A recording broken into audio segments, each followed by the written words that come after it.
सुभाणे जंहिं punishment अहिड़ो चंबो रखंदीमांइ न पनिशमेंट हुनजो मथो अछो कंदी फोटो सां हिकिड़े हमरा मूंखे मैसेज कयो ॿुध माना मूंखे न कीअं कंहिं दोस्त और ॾिठी असांखे केम थी वञे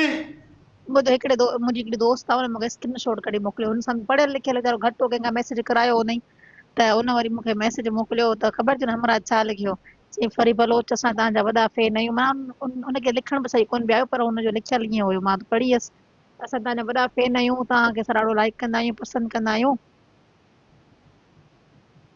मां के टके तेरी मां दा गुरबत तेरी निकर तेरी भैन नूं टूसी अच्छा ॿुध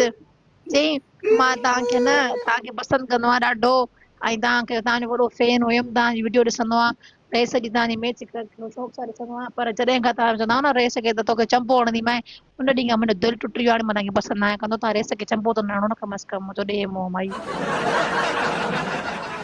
ज़ाहिरी ॻाल्हि आहे दुनिया सॼी सिंध माना मूंखे चाहे त मूंखे चंबा हणंदी त माण्हू त थोरी लाइक कंदा कहिड़ो तोखे मां साम्हूं अची कुटियो आहे गिलियो अथमि हिते थी चवां न थोरो तोखे मां हयो अथमि भड़कायो अथमि ग़रीब तेरी भेण दा गुस्सा न न हे मां कोन चयो मां पूरी ॻाल्हि न ॾिनी ऐं तूं छो चयो हुनखे तूं चयो तेरी भेण दा गुस्सा तूं ईअं चयोसि न न न अल्लाह जो कसम मां नालो न वरितो माना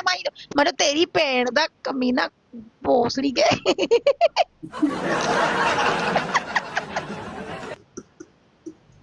तेरी भेण नूं ॾुसी भेण दे टके